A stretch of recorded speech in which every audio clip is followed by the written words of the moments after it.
Hi అండి. అందరికీ నమస్కారం. ఈరోజు మీకోసం 'అనుకోని బంధం పార్ట్ 4' మరి కథలోకి వెళ్తే, ఆ రోజు మధ్యాహ్నం 2 గంటలు విక్రమ్ ఆఫీస్ క్యాబిన్‌లో చాలా ఉల్లాసంగా ఉన్నాడు. తన భవిష్యత్తు గురించి, వెన్నెలతో కలిసి వెళ్ళవలసిన హనీమూన్ గురించి ప్లాన్ చేసుకున్నాడు. తన గ్లోబల్ టెక్ పార్క్ ప్రాజెక్టు పనులు శరవేగంగా జరుగుతున్నాయి. అకస్మాత్తుగా విక్రమ్ సెక్రటరీ రాహుల్ కంగారుగా చెమటలు తుడుచుకుంటూ క్యాబిన్‌లోకి పరిగెత్తుకుంటూ వచ్చాడు. Problem, very big problem. Pratap groups నుండి అఫీషియల్ మెయిల్ వచ్చింది. వాళ్ళు మన గ్లోబల్ టెక్ పార్క్ ప్రాజెక్ట్ నుండి తప్పుకున్నారు. మనం అప్పుగా తీసుకున్న 500 కోట్ల రూపాయలను విత్ ఇంట్రెస్ట్ వారం రోజుల్లో తిరిగి కట్టేయాలని లీగల్ నోటీసులు పంపారు. అంతేకాదు, మన సైట్‌కి రావాల్సిన ముడి సరుకులకు సప్లై మొత్తం ఆపేశారు సార్ అని రొప్పుతూ చెప్పారు రాహుల్. విక్రమ్ చేతిలో ఉన్న పెన్ కింద పడిపోయింది. ముఖంలో రక్తం చుక్కలేదు. What the hell are you talking Rahul? How can they do that? మనం అగ్రిమెంట్ సైన్ చేశాం కదా, సడన్గా 500 కోట్లు వాపస్ అడగడం ఏంటి అంటూ కోపంగా కుర్చీలోంచి లేచాడు. అగ్రిమెంట్లో ఉన్న క్లాస్ 7బిని బేస్ చేసుకుని వాళ్ళు ఈ నిర్ణయం తీసుకున్నారు సార్. మార్కెట్ కండిషన్స్ బాలేనందున వాళ్ళు ఇన్వెస్ట్ చేయలేకపోతున్నారట. మనం వారం రోజుల్లో ఆ అమౌంట్ కట్టకపోతే మన కంపెనీ అసెట్స్ సీజ్ చేయడానికి వాళ్ళు కోర్టుకు వెళ్తారట. ఈ న్యూస్ ఇప్పటికే మార్కెట్లో లీక్ అయింది సార్. మన కంపెనీ షేర్స్ అమాంతం 20% పడిపోయాయి. ఇన్వెస్టర్స్ అంతా పానిక్ అవుతున్నారు అని వివరించారు రాహుల్. విక్రమ్ మెదడు మొద్దుబారిపోయింది. ఇది కేవలం ఒక వ్యాపార నిర్ణయం కాదని, నిన్న రాత్రి జరిగిన సంఘటనకు మాయ తీర్చుకున్న పగ అని విక్రమ్కి సెకండ్ల వ్యవధిలో అర్థమైపోయింది. వెంటనే తన ఫోన్ తీసి ప్రతాప్ గారికి కాల్ చేశారు. ఆయన కాల్ లిఫ్ట్ చేయలేదు. కొన్ని నిమిషాల తర్వాత మాయ నుండి కాల్ వచ్చింది. విక్రమ్ కోపంగా ఫోన్ లిఫ్ట్ చేశాడు. Maya, what is this nonsense? Personal గొడవలను బిజినెస్లోకి తీసుకురావటం ఏంటి? మీ డాడీతో నేను మాట్లాడాలి అని గట్టిగా అరిచాడు. అవతల వైపు నుండి మాయ ఎంతో వెటకారంగా నవ్వుతూ, కూల్ డౌన్ విక్రమ్, నేను నిన్ననే చెప్పాను కదా, నా పవర్ ఏంటో నీకు చూపిస్తానని. డాడ్ నా మాట వింటారు. ఇప్పుడు నీ సామ్రాజ్యం నా చేతుల్లో ఉంది. ఒక్క దెబ్బతో నీ కంపెనీని బ్యాంక్రప్ట్ చేయగలను. నీ ఆస్తులన్నీ రోడ్న పడతాయి. కానీ నీ కోసం నేను ఒక ఆఫర్ ఇస్తున్నాను. What offer? పళ్ళు కొరుకుతూ అడిగాడు విక్రమ్. ఆ పల్లెటూరు వెధవ వెన్నెల్ని వదిలేసి ఆమెకు విడాకులిచ్చేయి. నన్ను పెళ్లి చేసుకో. ఈ 500 కోట్ల అప్పు క్యాన్సిల్ అవుతుంది. ప్రాజెక్టు మళ్ళీ స్టార్ట్ అవుతుంది. నీ స్టేటస్, నీ బ్రాండ్ అన్నీ సేఫ్.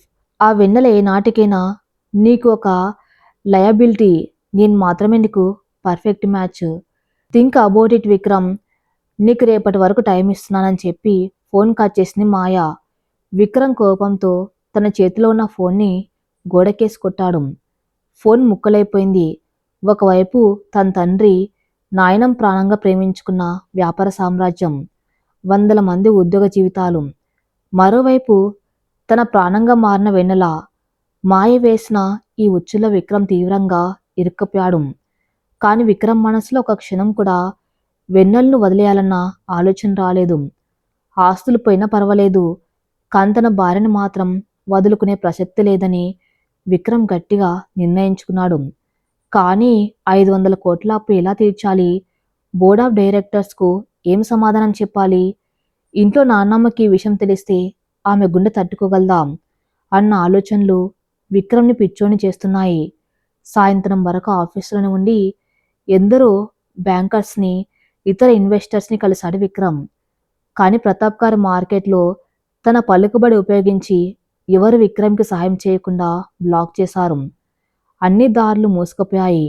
రాత్రి 10 గంటలు. అన్నపూర్ణ నిలయంలో అందరు విక్రమ్ కోసం ఎదురు చూస్తున్నారు. సాయంత్రం గుడికి వెళ్దామన్న విక్రమ్ రాత్రి 10 అయినా రాకపోవటం, ఫోన్ స్విచ్ ఆఫ్ రావటంతో వెన్నెల తీవ్రమైన ఆందోళనలో పడింది. కారు పోర్టికోలో ఆగింది. విక్రమ్ లోపలికి నడుచుకుంటూ వచ్చాడు.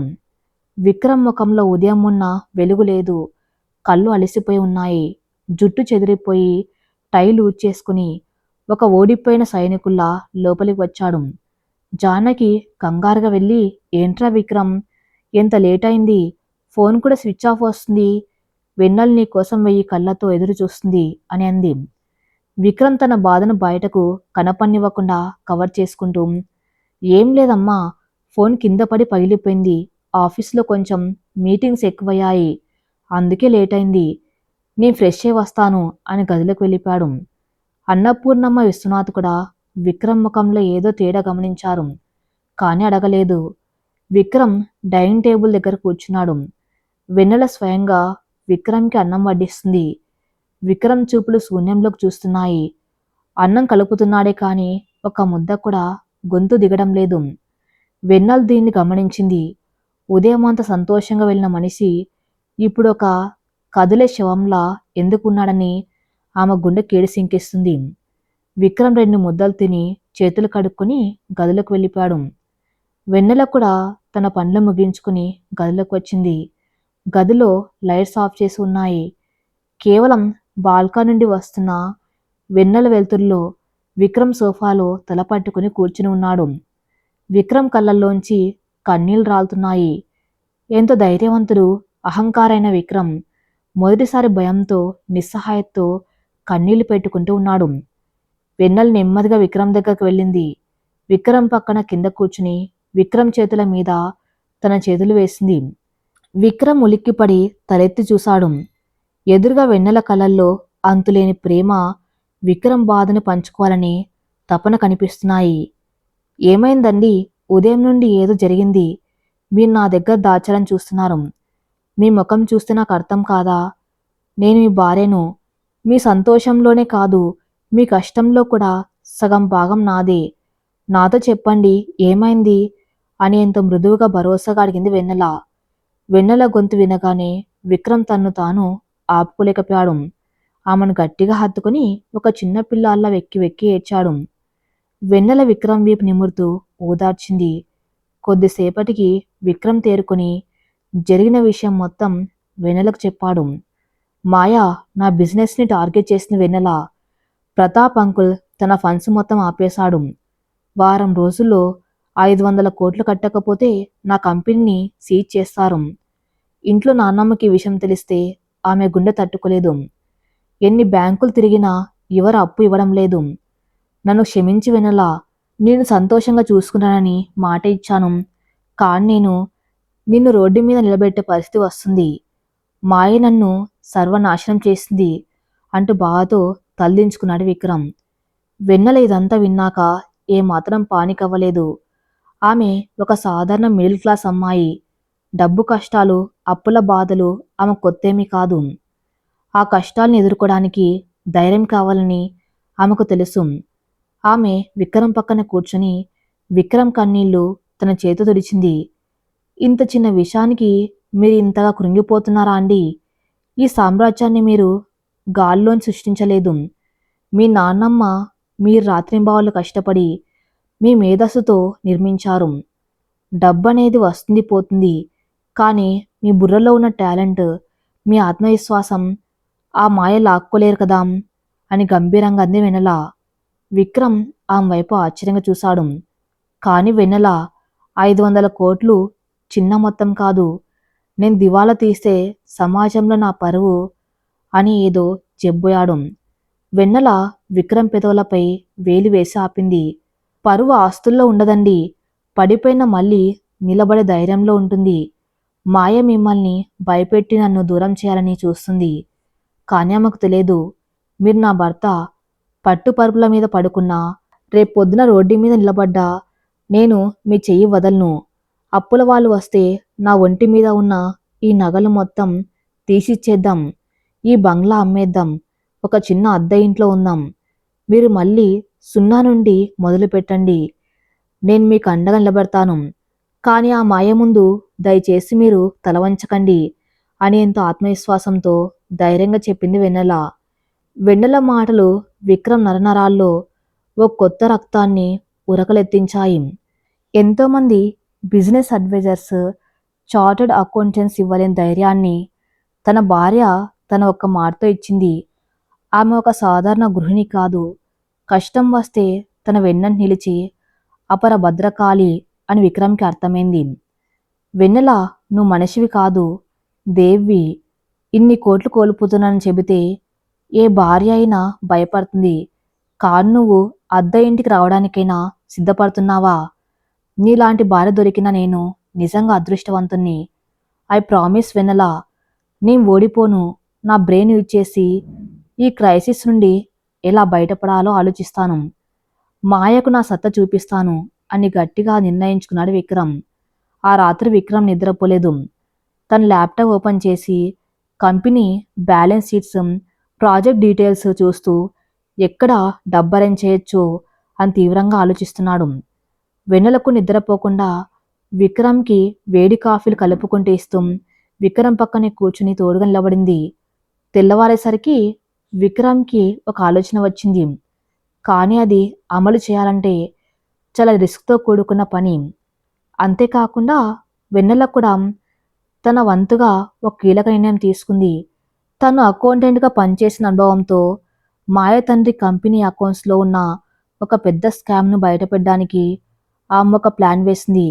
ఒకవైపు విక్రమ్ తన బుర్రకు పదును పెడుతూ ఉంటే, మరోవైపు వెన్నెల తన భర్త సామ్రాజ్యాన్ని కాపాడడానికి ప్రత్యక్షంగా రంగంలోకి దిగబోతుంది. రాత్రంతా కన్నీళ్లు ఆవేదన ఒకరికొకరు ఇచ్చుకున్న భరోసాతో గడిచింది. తెల్లవారింది. సూర్యుడు తన లేత కిరణాలతో అన్నపు నిలయాన్ని నిద్రలేపుతున్నాడు. కానీ విక్రమ్ గదిలో అప్పటికే నిశ్శబ్దమైన యుద్ధానికి సన్నాహాలు మొదలయ్యాయి. రాత్రి వెన్నెల ఇచ్చిన ధైర్యంతో విక్రమ్ మనసులోని భయం పూర్తిగా మాయమైంది. ఒక ఓడిపోయిన సైనికుల్లా కాకుండా మళ్ళీ యుద్ధానికి సిద్ధమైన చక్రవర్తిలా సూటు వేసుకుని అద్దం ముందు నిలబడ్డాడు. వెన్నెల విక్రమ్ వెనక నిలబడి విక్రమ్ కోటు సరిచేస్తుంది. ఆ ముఖంలో ఎలాంటి ఆందోళన లేదు. ఒక ప్రశాంతమైన నమ్మకం మాత్రమే ఉంది. విక్రమ్ గారు, ఈరోజు మీరు బయటికి వెళ్ళేది అప్పు అడగటానికి కాదు, మీ సామ్రాజ్యాన్ని నిలబెట్టుకునే దారి వెతకడానికి. ప్రతాప్ గారు ఎంతటి పెద్ద వ్యాపారవేత్త అయినా తప్పు చేయకుండా ఇంతటి సామ్రాజ్యాన్ని నిర్మించి ఉండరు. ఆ తప్పు ఏంటో పట్టుకోండి. ఆయన భయపెడితే భయపడకండి అని ఎంతో స్థిరంగా చెప్పింది వెన్నెల. విక్రమ్ అద్దంలోంచి ఆమె కళ్ళలోకి చూస్తూ, నాకు తెలుసు వెన్నెల, మాయ అన్న ఈ మైండ్ గేమ్లో నేను ఓడిపోను. నా బలం ఇప్పుడు నా బ్యాంక్ బ్యాలెన్స్ కాదు, నా వెనక నిలబడిన నా భార్య అని చెప్పి హుందాగా కిందకు అడుగులు వేశాడు. కింద డైనింగ్ హాల్లో అన్నపూర్ణమ్మ, విశ్వనాథ్ ఎప్పట్లాగే కాఫీ తాగుతున్నారు. విక్రమ్ వెన్నెల తమ ముఖాలు రాత్రి జరిగిన తుఫాన్ తాలూకా ఆనవాళ్ళు ఏమాత్రం కనపనీయకుండా చాలా సాధారణంగా ప్రవర్తించారు.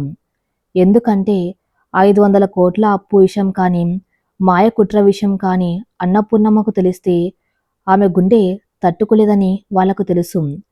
విక్రమ్ కాఫీ తాగి, నానమ్మ, ఈరోజు ఆఫీస్లో కొంచెం పని ఎక్కువ, నేను రావటం లేట్ అవ్వచ్చు. వెన్నెల నానమ్మకి మందులు టైంకివ్వు అని చెప్పి ధైర్యంగా ఆఫీస్కి బయలుదేరాడు. ఉదయం 9 గంటలు.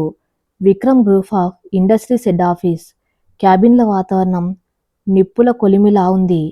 Vikram secretary Rahul, finance head, legal advisers అందరూ కంగారుగా నిలబడి ఉన్నారు. సార్, నేను బ్యాంక్ మేనేజర్లతో మాట్లాడాను. ఎవరు మనకు లోన్ ఇవ్వడానికి ముందుకు రావటం లేదు.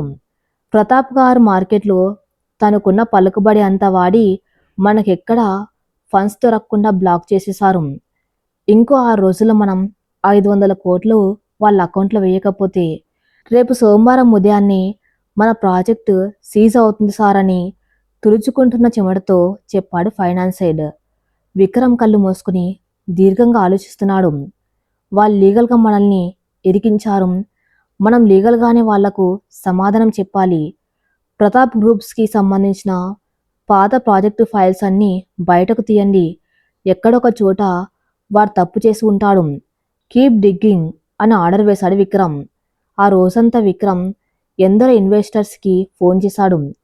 కానీ మాయ చేసిన కుట్ర వల్ల అందరూ ముఖం చాటేశారు. విక్రమ్కి పరిస్థితి చేయి దాటిపోతుందని అర్థమవుతుంది. మరోవైపు అన్నపూర్ణ నిలయంలో మధ్యాహ్న సమయం. ఇంట్లో పనులన్నీ ముగించుకున్న వెన్నెల తన గదిలోకి వచ్చింది. విక్రమ్ పరిస్థితి ఆమెకు తెలుసు. ఆయన బయట పోరాడుతూ ఉంటే తాను ఇంట్లో ఊరికే కూర్చోకూడదని ఆమె నిర్ణయించుకుంది. పెళ్లికి ముందు వెన్నెల ఒక ప్రైవేటు కంపెనీలో సీనియర్ అకౌంటెంట్గా పనిచేసింది. అంకెలు లెక్కలు బ్యాలెన్స్ షీట్స్ ఆమెకు కొట్టిన పిండి. ఒక కంపెనీ లావాదేవీలు ఎలా జరుగుతాయి, పన్నులు ఎలా ఎగ్గొడతారు అన్నది ఆమెకు బాగా అవగాహన ఉంది. వెన్నెల తన ఫోన్ తీసి విక్రమ్ పిఏ రాహుల్కి కాల్ చేసింది. హలో రాహుల్ గారు, నేను వెన్నెల్లు మాట్లాడుతున్నాను అని అంది. అవతల వైపు రాహుల్ కంగారు పడుతూ నమస్తే మేడం, చెప్పండి. సార్ ఇప్పుడు మీటింగ్లో ఉన్నారు, ఇమ్మంటారా అని అడిగాడు. వద్దు రాహుల్ గారు, నాకు ఆయన కాదు, మీ సహాయం కావాలి. ఇది ఆయనకు తెలియకూడదు. ప్రతాప్ గ్రూప్స్కి విక్రమ్ గారి కంపెనీకి మధ్య జరిగిన global tech park joint venture files మరియు గత 3 ఏళ్లుగా ప్రతాప్ గ్రూప్స్ పబ్లిక్ డొమైన్స్లో పెట్టిన బ్యాలెన్స్ షీట్స్, ఆడిట్ రిపోర్ట్స్ అన్నీ వెంటనే నా మెయిల్కి ఫార్వర్డ్ చేయండి అని చాలా అథారిటీతో అడిగింది వెన్నెల. రాహుల్ ఆశ్చర్యపోయాడు. కానీ మేడం, అవన్నీ pure financial and legal documents. అవి చాలా కాంప్లికేటెడ్గా ఉంటాయి. పైగా కాన్ఫిడెన్షియల్ అని తడబడ్డాడు. రాహుల్ గారు, నా భర్త కంపెనీ ప్రాణాపాయ స్థితిలో ఉంటే సీక్రెట్స్ ఏముంటాయి? దయచేసి నేను అడిగినవి పంపండి. నేను అకౌంటెంట్ని, అందులో ఏముందో నాకు తెలుసు అని ఖచ్చితంగా చెప్పింది. రాహుల్ ఆమె గొంతులో ఉన్న ధైర్యానికి ఎదురు చెప్పలేక ఓకే మేడం, 10 నిమిషాల్లో పంపిస్తాను అని ఫోన్ కట్ చేశాడు. 10 నిమిషాల తర్వాత విక్రమ్ పాత ల్యాప్టాప్ ఓపెన్ చేసి కూర్చుంది వెన్నెల. 100 పేజీల audit reports, excel sheets, profit and loss accounts, వాటన్నిటిని ఎంతో ఏకాగ్రతతో చదవడం మొదలుపెట్టింది. గంటలు గడుస్తున్నాయి. సాయంత్రం 6 అయింది. రాత్రి 10 అయింది. వెన్నెల ల్యాప్టాప్ ముందు నుండి కదల్లేదు. మాయ తండ్రి ప్రతాప్ ఎంతో తెలివైనవాడు. ఆయన లెక్కల్లో తప్పులు అంత సులభంగా దొరకవు. కానీ వెన్నెల ఒక సాధారణ అకౌంటెంట్ కాదు. కష్టాల్లో ఉన్న ఒక కుటుంబ బాధ తెలిసిన ఆడపిల్ల. రూపాయి ఇలా లెక్క వేయాలో తెలిసిన మధ్యతరగతి బుర్రామేది.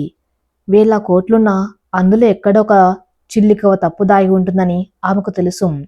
రాత్రి 1 గంట. విక్రమ్ అలసిపోయి ఇంటికి వచ్చాడు. ముఖం కడుక్కొని గదిలోకి వచ్చేసరికి వెన్నెల ఇంకా ల్యాప్టాప్ ముందు కళ్ళద్దాలు పెట్టుకుని సీరియస్గా చూస్తుంది. టేబుల్ మీద కొన్ని పేపర్స్ మీద రకరకాల లెక్కలు బొమ్మలు గీసి ఉన్నాయి. ఏంటి వెన్నెల, ఇంకా పడుకోలేదా? ఏం చేస్తున్నావు ఆ ల్యాప్టాప్లో అని ఆశ్చర్యంగా అడిగాడు విక్రమ్. వెన్నెల విక్రమ్ మాటలు వినకుండా అకస్మాత్తుగా దొరికేసింది అంటూ గట్టిగా అరిచింది. ఆమె కళ్ళల్లో ఆనందం, ఒక అద్భుతమైన విజయం సాధించిన గర్వం కనిపిస్తున్నాయి. విక్రమ్ కంగారుగా ఆమె దగ్గరికి వెళ్ళి ఏం దొరికింది వెన్నెల అని ల్యాప్టాప్ స్క్రీన్ వైపు చూశాడు. వెన్నెల విక్రమ్ని కుర్చీలో కూర్చోబెట్టి స్క్రీన్ మీద ఉన్న లెక్కల్ని చూపిస్తూ వివరించడం మొదలుపెట్టింది. చూడండి విక్రమ్ గారు, ప్రతాప్ గ్రూప్స్ వాళ్ళు మీకు 500 కోట్లు ఇవ్వలేమని చెప్పడానికి చూపించిన కారణం market fluctuation and loss in subsidiaries. అవునా? కానీ ఇక్కడ చూడండి, గత 6 నెలల్లో ప్రతాప్ గ్రూప్స్ అకౌంట్స్ నుండి దాదాపు 12 కోట్ల రూపాయలు మాయమయ్యాయి. అవి ఎక్కడికి వెళ్ళాయో ఆడిట్ రిపోర్ట్స్లో స్పష్టంగా లేదు. కేవలం మిసాలేనియస్ ఇన్వెస్ట్మెంట్స్ అని రాసి వదిలేశారు. విక్రమ్ కనుబొమ్మలు ముడిపడ్డాయి. అది వాళ్ళ ఇంటర్నల్ మ్యాటర్ కదా వెన్నెల, దానివల్ల మన కొరికేదేముంది అని అడిగాడు. వెన్నెల నవ్వి అక్కడే ఉంది అసలు ట్విస్ట్. నేను ఆ 1200 కోట్లు ఎక్కడికి వెళ్ళాయా అని వాళ్ళ సబ్సిడరీ కంపెనీల ఫైల్స్ తీసి చూశాను. Maya corporations, blue star ventures and 2 shell కంపెనీల పేర్లు పదే పదే కనిపిస్తున్నాయి. ఈ 2 కంపెనీలకు ప్రతాప్ గారు ఎటువంటి ప్రాజెక్ట్స్ లేకుండానే 100 కోట్లు ట్రాన్స్ఫర్ చేశారు. ఆ కంపెనీల అడ్రస్ ఎక్కడో తెలుసా? మారిషన్ అంటే ట్యాక్స్ హేవెన్ కంట్రీ. విక్రమ్ కళ్ళు విప్పార్లాయి. విక్రమ్కి విషయం నెమ్మదిగా అర్థమవుతుంది. వెన్నెల కంటిన్యూ చేసింది. అంటే ప్రతాప్ గారు గవర్నమెంట్ కట్టవలసిన 100 కోట్ల ట్యాక్స్ ఎగ్గొట్టడానికి ఈ నకిలీ కంపెనీల ద్వారా బ్లాక్ మనీని మారిషల్కి తరలించారు. ఇది అతిపెద్ద మనీ లాండరింగ్ స్కామ్. మీ ప్రాజెక్ట్ నుండి ఫండ్స్ ఆపేసింది మీకు లాస్ రావాలని కాదు, ఆ డబ్బును సైతం షెల్ కంపెనీలకు మళ్లించి వైట్ మనీగా మార్చుకోవడానికి. ఈ రికార్డ్స్ కనుక ఈడీ వాళ్ళ చేతికి వెళ్తే ప్రతాప్ గ్రూప్స్ బ్రాండ్ కాదు కదా, ఆ ప్రతాప్ గారు, ఆయన కూతురు మాయ, ఇద్దరు కటకటాల వెనక్కి వెళ్ళడం ఖాయం అనేంత స్పష్టంగా తన రిపోర్ట్స్ని విక్రమ్ ముందు ఉంచింది. విక్రమ్ ఒక క్షణం శ్వాస తీసుకోవటం మరిచిపోయాడు. వందలాది మంది ఫైనాన్షియల్ ఎక్స్పర్ట్స్, ఆడిటర్స్ కనిపెట్టలేని 1,000 కోట్ల స్కామ్ని తన భార్య కేవలం ఒక రాత్రిలో తన చిన్న ల్యాప్టాప్ ముందు కూర్చుని ఛేదించింది. ఆమె తెలివితేటల ముందు విక్రమ్కి చేతులెత్తి దండం పెట్టాలనిపించింది. ఆనందం పట్టలేక విక్రమ్ వెన్నెలను ఒక్కసారిగా గట్టిగా గుండెలకు హత్తుకున్నాడు. గాల్లోకి ఎత్తి గిరగిరా తిప్పాడు. Vennela, you are a genius, amazing, నా ప్రాణం కాపాడా వెన్నెల. మాయ వేసిన ఉచ్చుని వాళ్ళ మెడకే బిగించే బ్రహ్మాస్త్రాన్ని నా చేతిలో పెట్టావు. ఇక రేపు చూడు ఆ మాయ అహంకారాన్ని ఎలా మట్టి కరిపిస్తాను అని ఆనందంతో అరిచాడు విక్రమ్. వెన్నెల సిగ్గుతో విక్రమ్ నుండి విడిపించుకొని, ముందు ఈ ఫైల్స్ అన్నీ పెన్ డ్రైవ్లో కాపీ చేసుకోండి, రేపు ఉదయాన్నే వెళ్ళి ఆ మాయకు బుద్ధి చెప్పండి అంది నవ్వుతూ. మరుసటి రోజు ఉదయం 10 గంటలు ప్రతాప్ గ్రూప్స్ హెడ్ క్వార్టర్స్. నగరంలోని అతిపెద్ద భవనాల్లో అదొకటి. మాయ తన తండ్రి ప్రతాప్ క్యాబిన్లో దర్జాగా సోఫాలో కూర్చుని కాఫీ తాగుతుంది. ఆమె పెదవులపై ఓ క్రూరమైన నవ్వుంది. విక్రమ్ ఇంకా తన దగ్గరకు రాలేదేంటా అని ఎదురు చూస్తుంది. అప్పుడే క్యాబిన్ డోర్ తెరుచుకుంది. విక్రమ్ ఎంతో స్టైలిష్గా, ముఖంలో ఎలాంటి భయం ఓటమి లేకుండా ఒక చిరునవ్వుతో లోపలికి అడుగుపెట్టాడు. విక్రమ్ చేతిలో ఒక ఫైల్ ఉంది. విక్రమ్ని చూడగానే మాయ విజయం సాధించిన గర్వంతో లేచి నిలబడింది. హలో విక్రమ్, ఫైనల్లీ నీకు బుద్ధి వచ్చినట్లుంది. 10,000 కోట్ల సామ్రాజ్యాన్ని వదులుకోవడం ఇష్టం లేక ఆ పల్లెటూరు పిల్లని వదిలేసి నా దగ్గరకు వచ్చావన్నమాట. డాడ్, ఆ విడాకుల పత్రాలు మరి కొత్త అగ్రిమెంట్ పేపర్స్ రెడీగా ఉన్నాయా అని అడిగింది. ప్రతాప్ గారు ఒక ఫైల్ తీసి టేబుల్ మీద పెట్టాడు. కూర్చో విక్రమ్, బిజినెస్లో ఇవన్నీ సహజం. మాయ కండిషన్స్ ఒప్పుకుంటే నిమిషంలో నీ అకౌంట్కి 500 కోట్లు ట్రాన్స్ఫర్ అవుతాయి అన్నాడు ప్రతాప్ దర్జాగా. విక్రమ్ వాళ్ళిచ్చిన పేపర్స్ వంక కన్నెత్తి కూడా చూడలేదు. కుర్చీ లాక్కొని కాలు మీద కాలు వేసుకుని కూర్చున్నాడు. విక్రమ్ ప్రవర్తన చూసి మాయ కొద్దిగా కంగారుగా అనిపించింది. ఓడిపోయిన వాళ్ళ కాకుండా ఒక రాజులా కూర్చున్నాడేంటి అనిపించింది. విక్రమ్ తన చేతిలో ఉన్న ఫైల్ని, ఒక ఎర్ర రంగు పెన్ డ్రైవ్ని తీసి ప్రతాప్ గారి ముందు టేబుల్ మీద పడేశాడు. ప్రతాప్ అంకుల్, ఈ విడాకుల పేపర్సు, మాయ కండిషన్స్ ఇవన్నీ నాకు అక్కర్లేదు. నేను వచ్చింది మీరిచ్చిన ఆఫర్ తీసుకోవడానికి కాదు, నేను ఇచ్చే ఆఫర్ మీరు సైన్ చేయడానికి అని చాలా కూల్గా అన్నాడు విక్రమ్. మాయ పకపక నవ్వింది. ఆరి జోకింగ్ విక్రమ్, అప్పుల్లో కూరుకపోయి రోడ్డు మీద పడుతున్న నువ్వు మాకు ఆఫర్ ఇస్తావా అని ఎగతాళి చేసింది. ఆ ఫైల్ ఓపెన్ చేసి చూడండి అంకుల్, మీ కూతురు ఎగతాళి ఎంతసేపు ఉంటుందో మీకే అర్థమవుతుంది అన్నాడు విక్రమ్ సీరియస్గా. ప్రతాప్ గారు అనుమానంగా ఆ ఫైల్ ఓపెన్ చేశారు. మొదటి పేజ్ చూడగానే ఆయన చేతులు వణకడం మొదలయ్యాయి. రెండో పేజీకి వచ్చేసరికి ఆయన నుదుటి మీద చెమటలు పట్టాయి. అది చూసి మాయ కంగారుగా, డాడ్ ఏంటిది, ఏముందా ఫైల్లో అని లాక్కొని చూసింది.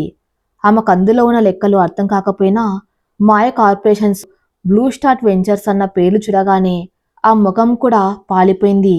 ఏంటి అంకుల్ చెమటలు పడుతున్నాయి, ఏసీ టెంపరేచర్ తగ్గిద్దామా అని వెటకారంగా అన్నాడు విక్రమ్. గత 6 నెలల్లో మీరు దారి మళ్లించిన 12 కోట్ల నల్లధనం తాలూకా పక్కా ఆధారాలివి. మీ ట్యాక్స్ ఎలా ఎగ్గొట్టారు, ఏ ఫేక్ కంపెనీలకు 100 కోట్లు మళ్లించారు అన్న పూర్తి చిట్టా ఆ ఫైల్లో, ఆ పెన్ డ్రైవ్లో ఉంది. విక్రమ్, ఇది నిజం కాదు, ఇది ఫేక్ డాక్యుమెంట్ అని ప్రతాప్ గారు తడబడుతూ అన్నారు. విక్రమ్ నవ్వి, ఫేక్ డాక్యుమెంట్ అవునో కాదో ఈడీ వాళ్ళకి, ఇన్కమ్ ట్యాక్స్ వాళ్ళకి ఇస్తే వాళ్ళు డిసైడ్ చేస్తారులే అంకుల్. మీకు నా మీద కోపం ఉంటే డైరెక్ట్గా ఫైట్ చేయాలి, కానీ ఇలా వెన్నుపోటు పొడిచి బిజినెస్ రూల్స్ బ్రేక్ చేయకూడదు. ఈ ఫైల్ కనుక రేపు ఉదయం మీడియాకి, సెబీ వాళ్ళకి చేరితే ప్రతాప్ గ్రూప్స్ బ్రాండ్ వాల్యూ 0 అయిపోతుంది. మీరు మీ గారల పట్టి మాయ ఇద్దరు 10 ఏళ్ల పాటు జైల్లో చిప్పకూరు తినవలసి వస్తుంది అని గంభీరంగా హెచ్చరించాడు. మాయ భయంతో వణికిపోతూ, విక్రమ్ ప్లీజ్, ఇదంతా నీ లాయర్స్ ఎప్పుడో ప్లాన్ చేసి ఉంటారు, నన్ను భయపెట్టాలని చూస్తున్నావా అని నరిచింది. విక్రమ్ సీరియస్గా లేచి నిలబడి మాయ కళ్ళలోకి సూటిగా చూస్తూ మాట్లాడాడు. నా లాయర్స్ కాదు మాయ, ఈ 12 కోట్ల స్కామ్ను కేవలం ఒక్క రాత్రిలో ఒక చిన్న ల్యాప్టాప్ ముందు కూర్చుని ఛేదించింది ఎవరో తెలుసా? ఏ అమ్మాయినైతే నువ్వొక పల్లెటూరి పిల్ల, ఇంగ్లీష్ రాని పని మనిషి అని అవమానించావో, నా భార్య వెన్నెల. నువ్వు నీ తండ్రి డబ్బు చూసుకుని విర్రవీగుతున్నావు. కానీ నా భార్య తన తెలివితేటలతో, తన బుద్ధిబలంతో నా సామ్రాజ్యాన్ని నిలబెట్టింది. ఆమె అకౌంట్స్ లెక్క తీస్తే నీలాంటి 100 మంది మాయలు కూడా ఆ ముందు పనికిరారు. ఆ మాటలకు మాయ గుండె ఆగిపోయినంత పనైంది. తను ఎవరినైతే చులకన చేసిందో ఆ వెన్నెల వేసిన ఒక్క దెబ్బకు వాళ్ళ 100 కోట్ల సామ్రాజ్యం కూలిపోవడానికి సిద్ధంగా ఉంది. ప్రతాప్ గారు వెంటనే లేచి చేతులు జోడించి, విక్రమ్, నా వల్ల తప్పు జరిగింది. మాయ మాటలు విని పర్సనల్ విషయాన్ని బిజినెస్లోకి తెచ్చాను. ఈ డాక్యుమెంట్స్ బయట పెట్టొద్దు బాబు. నా పరువు, నా జీవితం నాశనమైపోతాయి. నీకేం కావాలో చెప్పు, నేనిస్తాను అని ప్రాధేయపడ్డాడు. విక్రమ్ తన కోట్ జోబులోంచి ఒక అగ్రిమెంట్ పేపర్ తీసి ఆయన ముందు పెట్టాడు. నాకు మీ బ్లాక్ మనీ అక్కర్లేదు అంకుల్. ముందు మన ప్రాజెక్ట్కి సంబంధించిన 500 కోట్ల లెటర్ ఆఫ్ క్రెడిట్ని వెంటనే రెన్యువల్ చేయండి. మరియు ఈ ప్రాజెక్ట్ పూర్తయ్యే వరకు మధ్యలో ఫండ్స్ ఆపే రైట్స్ మీకు లేవని ఈ నాన్ రికవరబుల్ కాంట్రాక్ట్ మీద సైన్ చేయండి. ఇవి జరిగితే ఈ ఫైల్స్ ఎప్పటికీ నా లాకర్లో నిండిపోతాయి. ఇంకో విషయం, మళ్ళీ ఎప్పుడైనా నా భార్య వెన్నెల వైపు కానీ, నా కుటుంబం వైపు కానీ మాయ కన్నెత్తి చూసిందంటే మరుసటి క్షణం మీరు జైల్లో ఉంటారు. This is my final warning అని కరాఖండిగా చెప్పాడు విక్రమ్. ప్రతాప్ గారు వేరే దారి లేక వణుకుతున్న చేతులతో ఆ కాంట్రాక్ట్ మీద సంతకం చేశారు. వెంటనే తన ఫైనాన్స్ మేనేజర్కి కాల్ చేసి 500 కోట్ల ఫండ్స్ని విక్రమ్ కంపెనీకి రిలీజ్ చేయమని ఆర్డర్ వేశారు.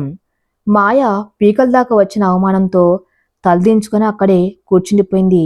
ఆ అహంకారం, డబ్బు, గర్వం వెన్నెల పాదాల దగ్గర ముక్కలయ్యాయి.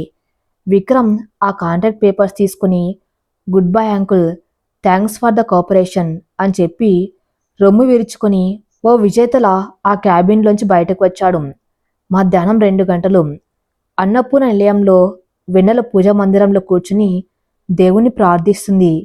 విక్రమ్ విజయం సాధించి రావాలని మనస్ఫూర్తిగా కోరుకుంటుంది. కారు పోర్టికోలో ఆగింది. విక్రమ్ గబాగబా లోపలికి వచ్చాడు. హాల్లో ఉన్న జానకి, విశ్వనాథ్ విక్రమ్ని చూసి ఆశ్చర్యపోయారు. ఈరోజు విక్రమ్ ముఖంలో ఎప్పుడు లేనంత ఆనందం, ఒక గర్వం కనిపిస్తున్నాయి. విక్రమ్ నేరుగా పూజా మందిరం దగ్గరకు వెళ్ళాడు. కళ్ళు మూసుకుని ఉన్న వెన్నెల విక్రమ్ అలికిడికి కళ్ళు తెరిచింది. విక్రమ్ ఆమె దగ్గరికి వెళ్ళి ఆ కాంట్రాక్ట్ పేపర్స్ని వెన్నెల చేతిలో పెట్టాడు. నువ్వు గెలిచా వెన్నెల, నీ బుద్ధిబలం గెలిచింది. నా భార్య దెబ్బకు ప్రతాప్ గ్రూప్స్ తోకముడిచి మన అగ్రిమెంట్ మీద సైన్ చేశారు. మాయ అహంకారాన్ని నువ్వు మట్టి కరిపించావు. ఈ విక్రమ్ సామ్రాజ్యాన్ని కాపాడిన మహారాణివి నువ్వు అని అందరి ముందు తండ్రి, నాయనమ్మల సమక్షంలో వెన్నెల చేతులు పట్టుకుని తన కృతజ్ఞతను, ప్రేమను చాటుకున్నాడు విక్రమ్. అన్నపూర్ణమ్మ, జానకి, విశ్వనాథ్లకు అసలు ఏం జరిగిందో పూర్తిగా తెలియకపోయినా వెన్నెల వల్ల ఏదో ఒక పెద్ద ఆపద తప్పిందని వాళ్ళకు అర్థమైంది.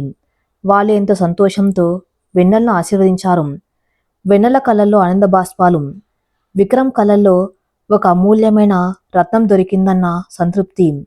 ఇద్దరి బంధం ఇప్పుడు ఒకరికొకరన్న స్థాయి నుండి ఒకరి కోసం మరొకరని అద్భుతమైన స్థాయికి చేరింది. మాయ పన్నిన పద్మవ్యూహం నుండి విక్రమ్ సామ్రాజ్యాన్ని కాపాడిన వెన్నెల ఇప్పుడు ఆ అన్నపూర్ణ నిలయానికి నిజమైన ఇల్లాలుగా, విక్రమ్ గుండెల్లో అసలైన మహారాణిగా నిలిచింది.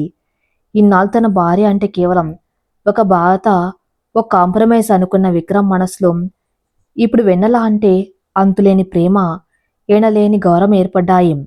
ఆ రోజు సాయంత్రం ఇంట్లో వాతావరణం ఎంతో ప్రశాంతంగా ఒక పండగలా ఉంది.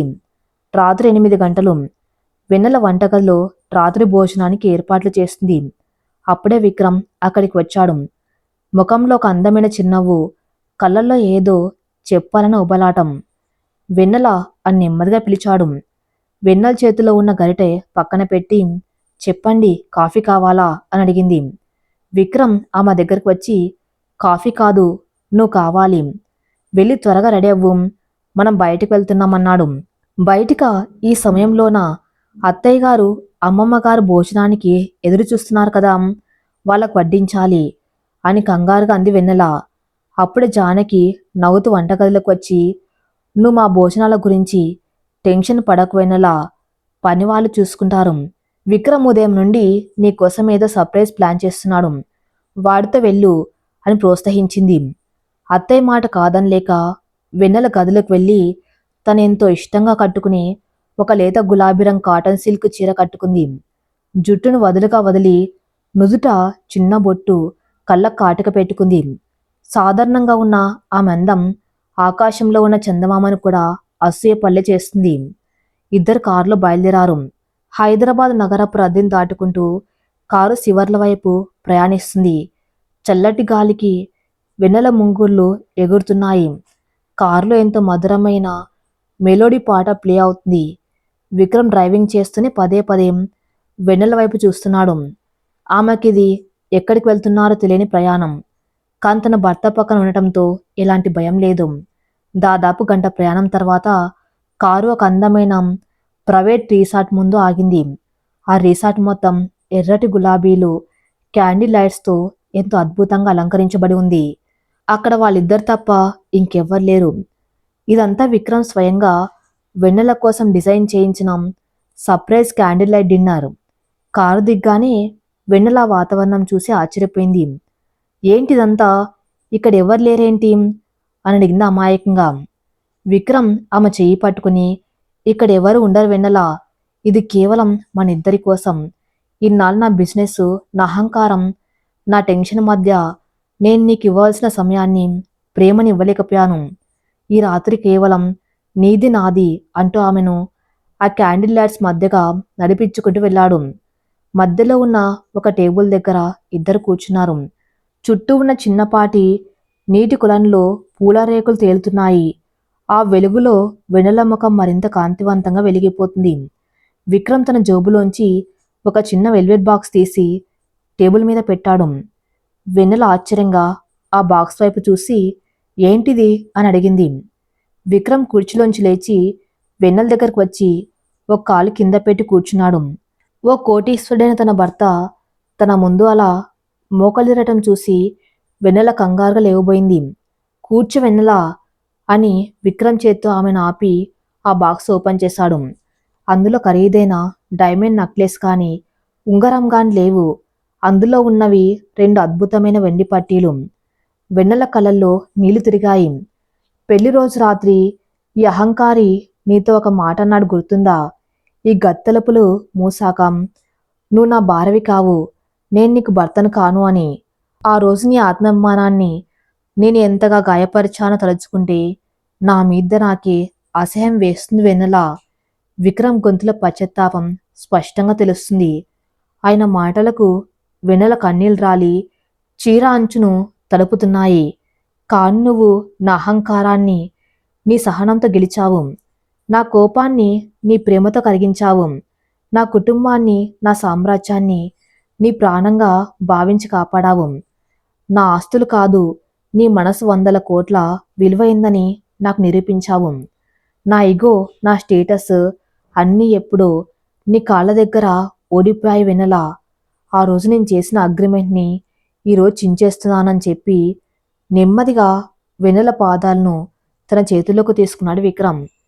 వెన్నెల కంగారు పడుతూ, అదేంటండి, నా కాళ్ళు పట్టుకుంటున్నారు, వదలండి ప్లీజ్ అని వేడుకుంది. కాని విక్రమ్ వదల్లేదు. ఎంతో ప్రేమగా భక్తిగా ఆ వెండి పట్టీలను వెన్నెల పాదాలకు అలంకరించాడు. ఒక భర్త తన భార్యకి ఇంతకంటే ఇవ్వగలిగిన గొప్ప గౌరవం ఏముంటుంది? ఆ పట్టీలు ఆమె కాళ్ళకు ముడివేయటం అంటే తన జీవితాన్ని ఆమెకు పూర్తిగా అంకితం చేయటమని విక్రమ్ భావించాడు. పట్టీలు పెట్టిన తర్వాత విక్రమ్ లేచి నిలబడి ఆమె కళ్ళలోకి చూస్తూ, will you be my wife Vennela? పేరుకు మాత్రమే కాదు, నా గుండె చప్పుడుగా, నా ఊపిరిగా, ఈ విక్రమ్ జీవితానికి పరిపూర్ణమైన అర్థంగా నన్ను నీ భర్తగా మనస్ఫూర్తిగా అంగీకరిస్తావా అని అడిగాడు. వెన్నెల ఇక తన కన్నీళ్లను ఆపుకోలేకపోయింది. ఆమె గుండెలో ఇన్నాళ్ళు గూడు కట్టుకున్న భయం, ఒంటరితనం, వేదన అన్నీ ఆ కన్నీళ్ల రూపంలో కరిగిపోయాయి. కుర్చీలోంచి లేచి విక్రమ్ ఛాతి మీద తలవాల్చి 2 చేతులతో విక్రమ్ని గట్టిగా హత్తుకుంది. నేను ఎప్పుడో మీ దాన్ని అయిపోయానండి. మీరు నన్ను దూరం పెట్టిన రోజే నా మనస్సు మీ దగ్గరే బందీ అయిపోయింది అని ఎక్కిలి పెడుతూ చెప్పింది వెన్నెల. విక్రమ్ ఆమెను తన చేతుల్లో బంధించి ఆమె కన్నీళ్లను తన పెదవులతో తుడిచాడు. ఆ రాత్రి నక్షత్రాల సాక్షిగా, చల్లటి గాలి సాక్షిగా 2 వేర్వేరు ప్రపంచాలు ఉన్న ఆ 2 మనసులు పూర్తిగా ఏకమయ్యాయి. ఇన్నాళ్ళు వాళ్ళ బంధంలో ఉన్న అనుకోని అన్న పదం పోయి విడదీయరాని బంధంగా అది రూపాంతరం చెందింది. ప్రేమ, ఆరాధన మరియు ఒకరిపై ఒకరికున్న నమ్మకం ఆ రాత్రికి అద్భుతమైన అర్థాన్నిచ్చాయి. మరుసటి రోజు ఉదయం అన్నపూర్ణ నిలయం ఎప్పట్లాగనే ప్రశాంతంగా లేదు. ఏదో పండగ వాతావరణం నెలకొంది. వెన్నెల ముఖంలో మునిపెన్నల్లేని ఒక కొత్త కళ, ఒక పరిపూర్ణమైన స్త్రీగా మారిన ఆనందం స్పష్టంగా కనిపిస్తున్నాయి. అత్తయ్యకు పనులు సాయం చేస్తూనే పదే పదే విక్రమ్ గదిలోంచి కిందకు వస్తున్నాడా అని దొంగచూపులు చూస్తుంది. అప్పుడే మెట్లు దిగుతూ వచ్చిన విక్రమ్ వంటగదిలో ఉన్న వెన్నెల వైపు చూసి కన్ను గీటాడు. వెన్నెల సిగ్గుతో ముఖం దాచుకుంది. ఆ చిలిపి చేష్టలు చూసి జానకి మనస్సులోనే నవ్వుకుంది.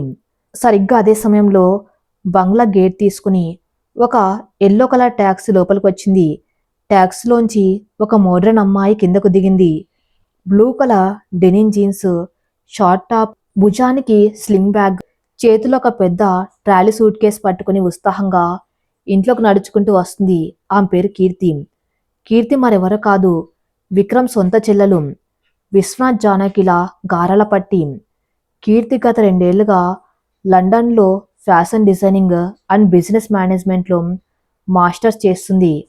ఆమె ఆలోచనల అలవాట్లు పూర్తిగా పాశ్చాత్య సంస్కృతికి అలవాటు పడిపోయాయి. విక్రమ్ అంటే ఆమెకు ప్రాణం. విక్రమ్ పెళ్లి హడావిడిగా జరగటం మరియు అప్పటికే ఆమెకు లండన్లో ఫైనల్ ఎగ్జామ్స్ ఉండటం వల్ల ఆమె అన్నయ్య పెళ్లికి రాలేకపోయింది. కనీసం ఫోటోలు కూడా సరిగ్గా చూడలేదు. ఇప్పుడు ఎగ్జామ్స్ అయిపోగానే ఎవరికి చెప్పకుండా సర్ప్రైజ్ ఇద్దామని డైరెక్ట్గా లండన్ నుండి హైదరాబాద్కు వచ్చేసింది. సర్ప్రైజ్ అంటే పెద్దగా అరుస్తూ హాల్లోకి ఎంట్రీ ఇచ్చింది కీర్తి. ఆ వాయిస్ వినగానే డైనింగ్ టేబుల్ దగ్గర పేపర్ చూస్తున్న విశ్వనాథం, సోఫాలో ఉన్న విక్రమ్, వంటగదిలో ఉన్న జానకి ఒక్కసారిగా అటువైపు చూశారు. కీర్తి అంటూ జానకి పరిగెత్తుకుంటూ వెళ్ళి కూతుర్ని గట్టిగా హత్తుకుంది. అమ్మా, I miss you so much అంటూ జానకి బుగ్గల మీద ముద్దులు పెట్టింది కీర్తి. తర్వాత నాన్న దగ్గరకు వెళ్ళి హగ్ చేసుకుని నాయనమ్మ కాళ్ళకు నమస్కరించింది. విక్రమ్ చిన్నవ్వుతో లేచి రాగానే అన్న అంటూ పరిగెత్తుకుంటూ వెళ్ళి విక్రమ్ని పట్టుకుని గాల్లోకి ఎగిరింది కీర్తి. నువ్వు చాలా అన్యాయం చేశావన్నా. నాకు అసలు టైం ఇవ్వకుండా పెళ్లి చేసుకున్నావు. పైగా నా కోసం వెయిట్ చేయొచ్చు కదా. సరే సరే, వేర్ ఈజ్ మై వదిన? ఏ ఏరోనాటికల్ ఇంజనీరు, డాక్టర్ అయి ఉంటుంది కదా, పిలువు త్వరగా అంటూ ఇల్లంతా చూడసాగింది కీర్తి. అప్పుడే చేతిలో కాఫీ కప్పుల ట్రే పట్టుకుని ఎంతో అనుకువగా పద్ధతిగా కాటన్ చీరలో వంటగదిలోంచి బయటకు వచ్చింది వెన్నెల. వెన్నెలను చూడగానే కీర్తి ముఖంలో ఉన్న నవ్వు మాయమై ఒక రకమైన ఆశ్చర్యం, అయోమయం నెలకొన్నాయి. కీర్తి విక్రమ్ వైపు చూసి మళ్ళీ వెన్నెల వైపు చూసింది. అన్నా, ఈమెవరు? మన ఇంట్లో కొత్తగా వంట చేయడానికి ఎవరైనా పెట్టుకున్నారా అని ఏమాత్రం మొహమాటం లేకుండా ఇంగ్లీష్ యాసలో అడిగింది కీర్తి. ఆ మాట అనగానే హాల్లో ఒక్కసారిగా నిశ్శబ్దం ఆవరించింది. వెన్నెల చేతిలో ఉన్న ట్రే కొద్దిగా వణికింది. ఆమెకు ఆ మాట సూదిలా గుచ్చుకున్నా ఆమె ఎవరిని ఏమనలేక తలదించుకుంది. విక్రమ్ ముఖం సీరియస్గా మారింది. వెంటనే కీర్తి దగ్గరికి వెళ్ళి, Keerthi, what nonsense are you talking? ఆమె మన వంట మనిషి కాదు, నా భార్య, నీ వదిన వెన్నెల అని కాస్త గట్టిగా చెప్పాడు. ఆ మాట వినగానే కీర్తి షాక్తో నోరెళ్లబెట్టింది. ఆమెకు నమ్మశక్యం కావటం లేదు. తన అన్నయ్య ఇంటర్నేషనల్ లెవెల్ బిజినెస్ మ్యాగ్నెట్ అయిన విక్రమ్ ఇలాంటి ఒక అన్ఎడ్యుకేటెడ్ లాగా పల్లెటూరి పిల్లలా ఉన్న అమ్మాయిని పెళ్లి చేసుకోవటం ఏంటి అని ఆ బుర్ర హీటెక్కిపోయింది. What are you kidding me అన్నా? ఈమె నా వదిన. ఈమె నీ భార్య ఏంటి? నీ స్టేటస్ ఏంటి? తన డ్రెస్సింగ్ ఏంటి? I can't believe it. నానమ్మ, ఇదంతా నీ పనే కదా. ఎవరో నీకు తెలిసిన పల్లెటూరు అమ్మాయిని తెచ్చి మా అన్న ఈమెయిల్లో కట్టేశావు కదా అని అన్నపూర్ణమ్మ వైపు తిరిగి నిలదీసింది కీర్తి. జానకి వెంటనే కల్పించుకొని, కీర్తి నోర్మి, పెద్దల ముందు ఎలా మాట్లాడాలో మర్చిపోయావా? వెన్నెల మన ఇంటి కోడలు, నీకు వదిన, ముందు వెళ్ళి పలకరించు అని మందలించింది. కాని కీర్తి తన మొండితనాన్ని వదల్లేదు. నో మామ్, నేను పలకరించను. అన్నయ్య ఎప్పుడు నాతో చెప్పేవాడు తన భార్య చాలా మోడర్న్గా తన బిజినెస్కి హెల్ప్ చేసేలా ఉండాలని. అలాంటి అన్నయ్య ఈమెను ఇష్టపడి చేసుకున్నాడంటే నేను నమ్మను. ఖచ్చితంగా ఇది నాన్నమ్మ పెట్టిన ఎమోషన్ బ్లాక్మెయిల్ వల్లే జరిగి ఉంటుంది. How could you do this to your self అన్నా అని అరుస్తూ వెన్నెల వైపు కనీసం చూడకుండా తన సూట్ కేస్ తీసుకుని పైన తన గదిలో కోపంగా వెళ్ళిపోయింది. మరి తర్వాత ఏం జరగబోతుందో నెక్స్ట్ పార్ట్లో చూద్దాం. నెక్స్ట్ పార్ట్ కోసం నా ఛానల్ని ఫాలో అవుతుండండి. Thank you for listening.